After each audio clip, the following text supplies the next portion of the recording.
Bom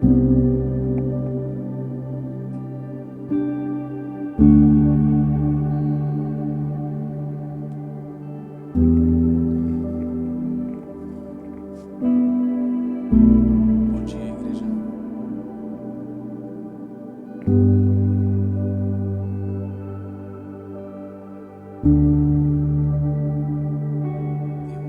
De vez em quando compartilhado aqui quanto o Senhor tem me levado à dependência dele. Inclusive para trazer essas mensagens aqui. Eu costumo no dia anterior ao dia que eu vou trazer uma palavra, eu costumo tirar o dia inteiro para ficar ali falando com o Senhor e sendo conduzido por Ele naquilo que Ele quer falar com a igreja. E ontem não foi diferente. Mas ultimamente o que o Senhor tem feito comigo de falar o meu coração, mas não me dá algo para escrever, sabe? E ontem, era tarde da noite, eu tinha o que tenho aqui, pouca coisa escrita.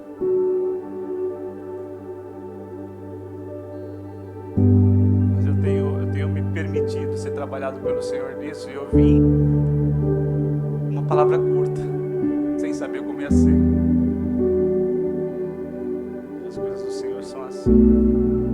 Quanto mais a gente depende dele e mais a gente se entrega, não depende de nós mesmos, mais ele vai mostrando o quanto ele vai nos enchendo e trabalhando em e através das nossas vidas. Então, essa semana eu fui lendo algumas passagens bíblicas e eu me deparei com algo que sabe, que você lê sempre, você passa por ali, mas aquele dia em especial chama a tua atenção e te prende naquilo e você nem consegue sair mais daquilo. Isso tem acontecido comigo e essa palavra foi exatamente isso. Tem tudo a ver com o que o Goy falou e eu quero dar continuidade aqui. A leitura está em Efésios capítulo 1, a partir do verso 16.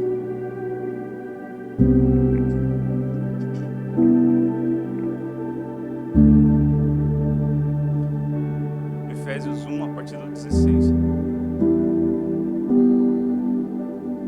Nos últimos tempos também eu tenho, como alguém nascido na igreja, na religiosidade, eu tenho pedido ao Senhor que me dê entendimentos mais profundos acerca de algumas coisas que nós como igreja fazemos. E a ceia é uma delas. E nos últimos tempos eu tenho acreditado que de maneira alguma, já falei aqui outras vezes, a ceia é só um culto, um momento em que nós nos encontramos aqui para comer pão e beber vinho. Não apenas isso. Mas eu tenho compreendido que há um poder na comunhão e no partir do pão que vai muito além daquilo que os nossos olhos podem ver. E quando eu li essa passagem, o Senhor começou a falar ao meu coração algumas coisas que eu quero compartilhar, ou pelo menos tentar compartilhar aqui. Diz assim, que o apóstolo Paulo, falando com os cristãos de Éfeso, ele começa a orar pelos cristãos de Éfeso. E a oração começa aqui no versículo 17. Versículo 16 diz assim: eu não cesso de dar graças a Deus por vós, lembrando-me de vós nas minhas orações. E ele começa a orar. E ele diz: para que o Deus de nosso Senhor Jesus Cristo, Pai da glória, vos dê em seu conhecimento o espírito de sabedoria e de revelação, tendo iluminados os olhos do vosso entendimento, para que saibais qual seja a esperança da sua vocação e quais as riquezas da glória da sua herança nos santos, e qual a sobreexcelente grandeza do seu poder sobre nós, os que cremos, segundo a operação da força do seu poder, que manifestou em Cristo, ressuscitando dos mortos mortos e pondo à sua direita nos céus, acima de todo principado e poder e potestade e domínio, e de todo nome que se nomeia, não só nesse século, mas também no vindouro, e sujeitou todas as coisas a seus pés, e sobre todas as coisas o constituiu como cabeça da igreja, que é o seu corpo, a plenitude daquele que cumpre tudo em todos. Até aí. Vou ler de novo o verso 22 e 23. E sujeitou todas as coisas a seus pés, e sobre todas as coisas o constituiu como cabeça da igreja. Então Cristo, cabeça da igreja, que é o seu corpo. Então o que é o corpo? A igreja. E aí ele continua dizendo a plenitude, ou seja, a igreja, a plenitude daquele que cumpre tudo em todos. Quem é que cumpre tudo em todos? Cristo. É interessante olhar para essa passagem, porque o que ele está falando aqui é que o tema diz: a igreja, ela complementa Cristo. Eu nunca parei para olhar dessa forma. Falar que a igreja, porque a igreja sim somos eu e você, mas não na nossa individualidade, até como o pastor Goy falou. Mas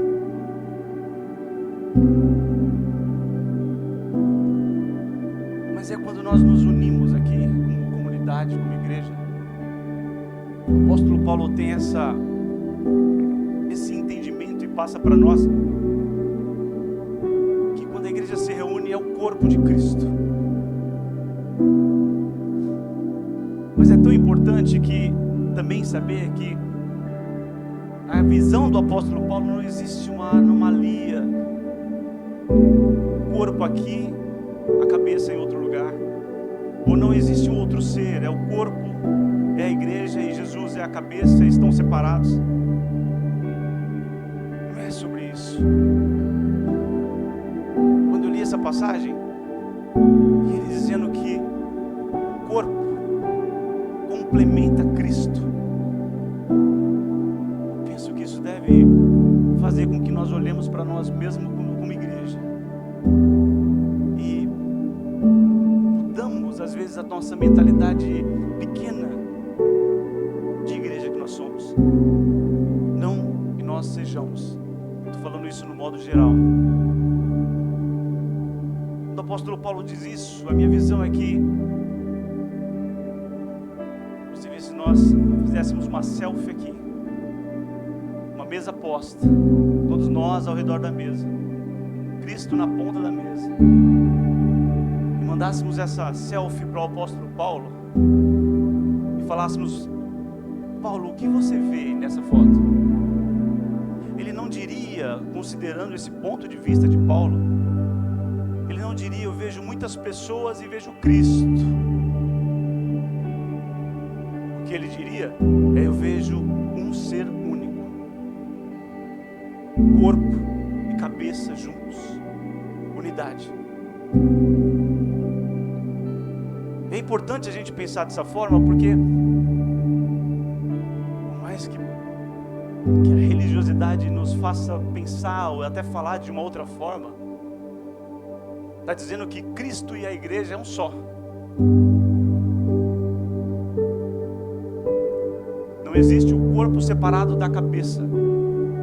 Existe um corpo, uma cabeça, como uma unidade. Isso deve trazer para nós o entendimento de quem nós somos como igreja. O nosso olhar acerca de igreja e o nosso olhar como igreja para o mundo deve ser a partir dessa perspectiva de Paulo. Porque do contrário, a gente por vezes diminui quem é a igreja.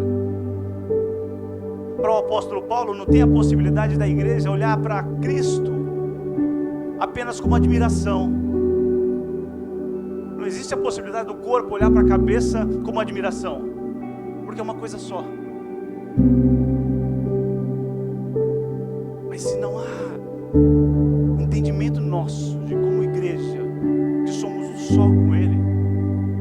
É interessante que passagens como João 17, ele tem essa oração, o Filho tem essa oração, Jesus tem essa oração ao Pai, e fala: Pai, que eles sejam um só, e que eu seja um só com eles, como eu sou contigo. Isso é a oração de Jesus antes da sua morte. Agora ele morreu, o apóstolo Paulo está falando exatamente isso. Não existe o corpo e a cabeça, existe o corpo com a cabeça, unidade. E olhar para nós, tomados pela religiosidade que nós aprendemos desde a nossa infância, que nós somos a igreja, ou que nós somos o corpo de Cristo, e que nós somos o complemento de Cristo, porque é isso que Paulo fala. Nós precisamos ter muita identidade, é essa a palavra. É interessante que em Efésios 2, um pouco depois dessas falas, primeiro o apóstolo Paulo aqui nesse capítulo 1 diz que ele, Cristo, a partir da sua crucificação, morte, ressurreição e glorificação, ele foi colocado à direita do Pai nos céus. Ah, mas Vitor, tá falando de Jesus. E aí começa então o capítulo 2 de Efésios. E diz assim, verso 4 do capítulo 2: Mas Deus, que é riquíssimo em misericórdia, pelo seu muito amor com quem nos amou, estando nós ainda mortos em nossas ofensas, nos vivificou junto com Cristo. E aí no verso 6 diz assim: E nos ressuscitou juntamente com Ele, e nos fez assentar nos lugares celestiais em Cristo Jesus. E se tivesse qualquer dúvida de que somente Cristo está lá, nós não teríamos esse versículo de cumprimento do que o mesmo apóstolo Paulo diz. Cristo está lá, mas a igreja está também. Por quê? Porque o corpo não se afasta da cabeça. E o nosso olhar precisa ser exatamente esse. Quando nós começamos o culto como hoje, nessa adoração, nessa atmosfera, eu sei, porque eu vivi muito isso, de que há por vezes uma dificuldade de entrar nesse lugar, porque eu não consigo me olhar como corpo. O que eu consigo olhar e entender, Senhor, eu não tenho permissão para isso, eu não tenho condição para isso. Está aí o Senhor cheio da tua glória, e está eu aqui cheio dos meus defeitos, como se fosse ações nossas, obras nossas, que nos colocassem diante de Deus. E aí nós rejeitamos o que Ele fez na cruz, e nós trazemos novamente o véu que nos separa desse Cristo.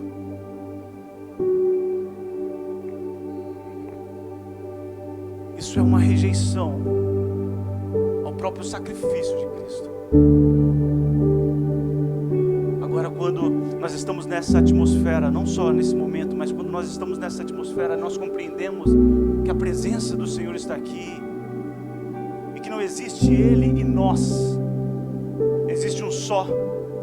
Eu consigo entrar nesse lugar, no Santo dos Santos, consigo conhecê-lo um pouco mais, e consigo ter revelações de facetas de Deus que antes eu não tinha, e consigo ver o véu sendo descortinado diante de mim, porque eu me atrevi a acreditar na morte, na ressurreição e na glorificação do Senhor. E quando nós nos colocamos à mesa com o Senhor, isso precisa aguçar demais diante de nós a nossa alma. Nós precisamos lembrar que nós não estamos aqui apenas para um culto, ou apenas para mais uma vez no mês participarmos de uma liturgia, que é muito mais profundo do que isso. Isso apóstolo Paulo nessas palavras conseguisse falar para nós: eu não vejo várias pessoas à mesa, eu vejo uma única. E se esse olhar do apóstolo Paulo fosse também o nosso olhar, todas as vezes que nós estivéssemos na mesa seria diferente. Hoje eu sei, eu creio e vejo que muitos de nós têm entendido isso e têm entrado nesse lugar no momento da ceia e absorvido isso para a sua vida.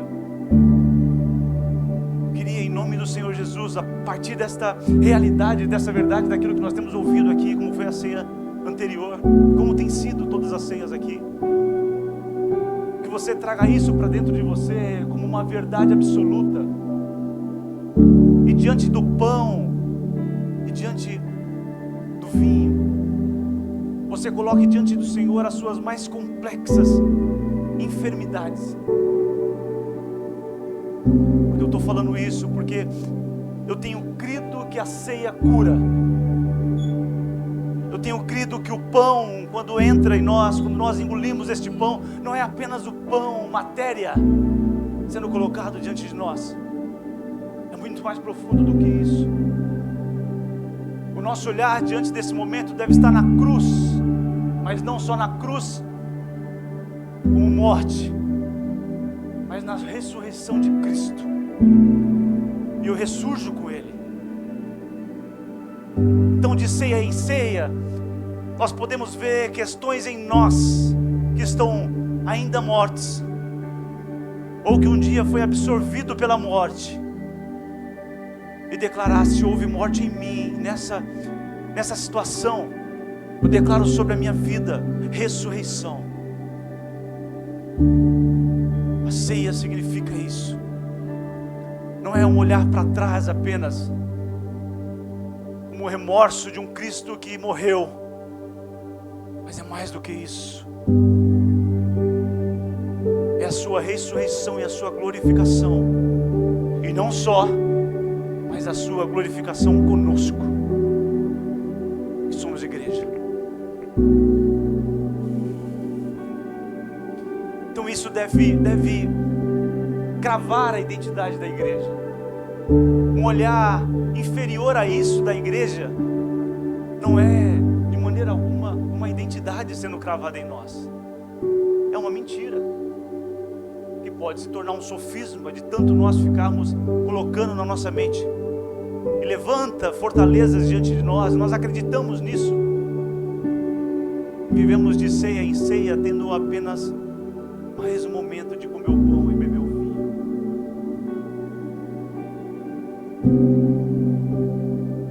Mas eu creio que não só com essa palavra, com aquilo que o Senhor tem falado conosco em cada ceia, nós podemos absorver muito mais do que absorvemos até aqui. E a verdade do significado do pão e do vinho, e se alimentar sabendo, tendo convicção, tendo fé no nosso coração, de que isso está entrando nas nossas mais profundas substâncias e curando as nossas vidas, não só no corpo, não só na alma, mas nos levando a um relacionamento com o Espírito de Deus e com as suas facetas, que muda a nossa perspectiva de cristianismo, de evangelho, e nos transforma.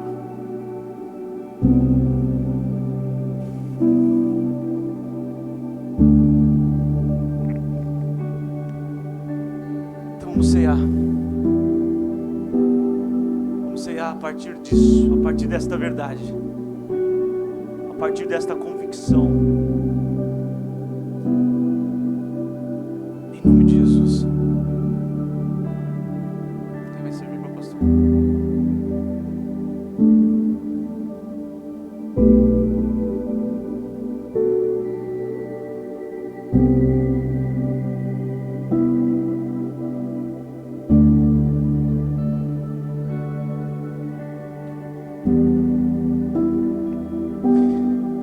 Eu sempre costumo ler 1 Coríntios 11, que eu recebi do Senhor, que também vos entreguei. O Senhor Jesus, na noite em que foi traído, tomou o pão, e tendo dado graças, o partiu e disse: tomai e comei. Mas a partir dessa palavra de hoje, eu quero ler apenas 2 versículos. Em Lucas 24, verso 28, contexto dos 2 discípulos no caminho de Emaús.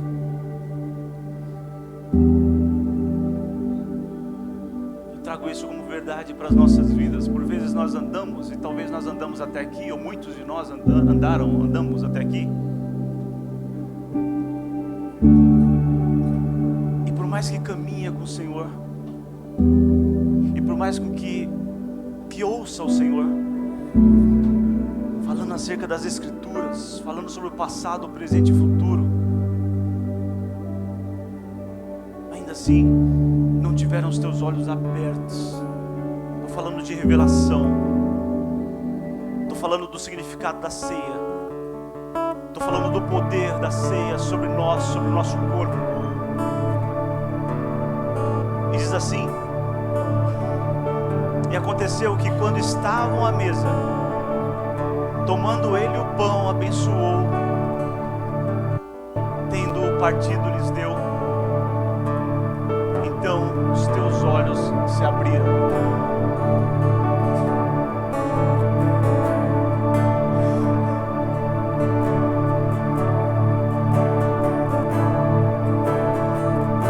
E aconteceu que quando estavam à mesa,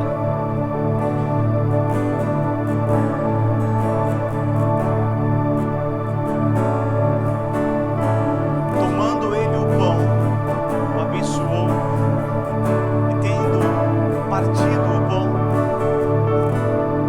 entregou a eles, e os seus olhos se abriram. E os seus olhos se abriram.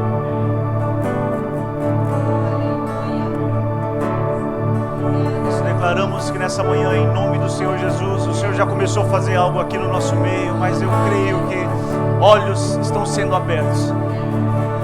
Realidade do que de fato é a ceia, realidade do que ela pode alcançar em você, no seu corpo, na sua alma, no seu espírito. E nós declaramos em nome do Senhor Jesus que se a morte impera em qualquer lugar da nossa existência, da nossa vida, nós declaramos a vida, nós declaramos ressurreição.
Materializar aquilo que é profundamente espiritual.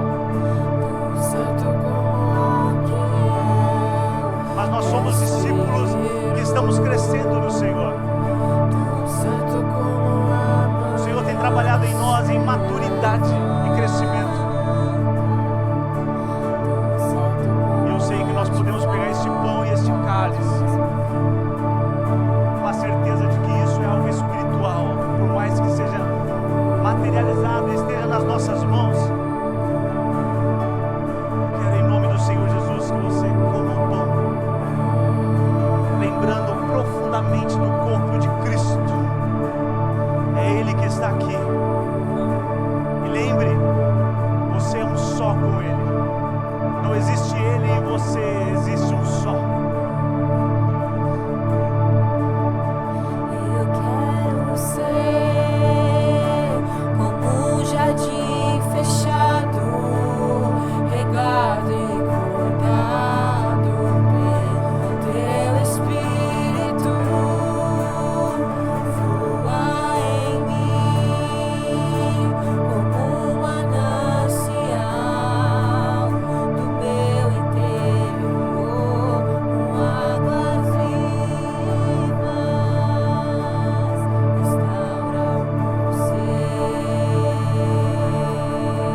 olhos da fé, olhe o que é maior.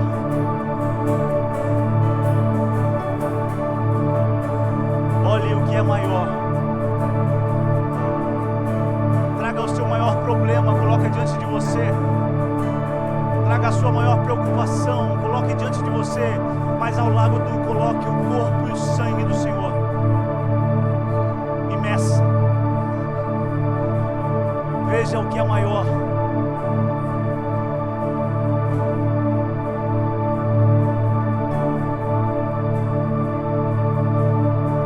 E agora você tome aquilo que é maior.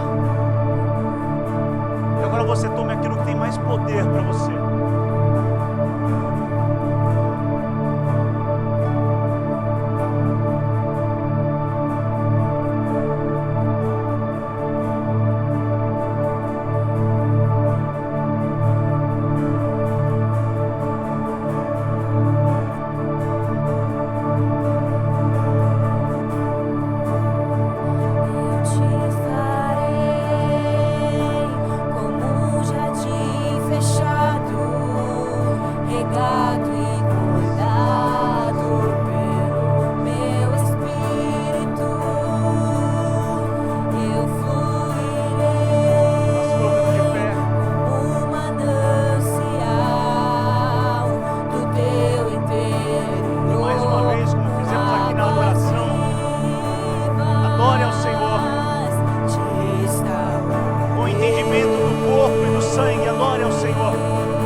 Sobre as suas mãos, está sob o sangue.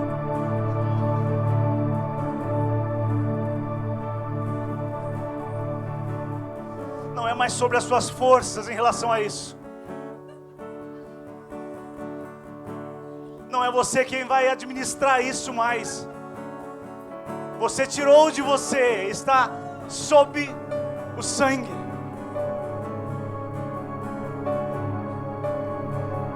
Você está prestes a experimentar toques do Senhor que nunca você teve. Se prepare com isso.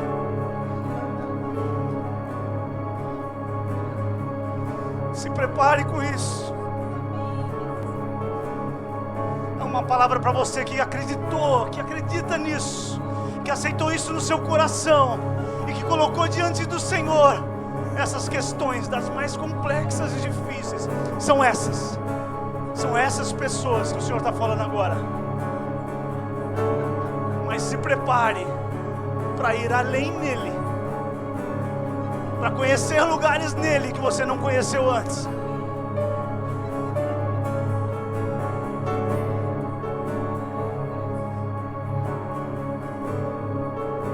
Se prepare para perder coisas. Se prepare para ganhar tudo. Esteja pronto para isso. Esteja pronto para isso. Que essa semana não seja mais uma semana, mas que cada palavra hoje aqui, desde a nossa adoração, venha te acompanhar durante a semana e fazer você se entregar. Espírito Santo, nós desejamos, nós queremos que durante esta semana, seja no trânsito, seja na nossa casa, nós possamos cair de joelhos diante da Tua presença. Não é sobre nós, é sobre o Senhor, e nós nos entregamos com tudo que nós somos, sem reserva. Sem reserva, nós não te entregamos meio coração, nós não te entregamos corações fracionados, nós te entregamos tudo que nós somos.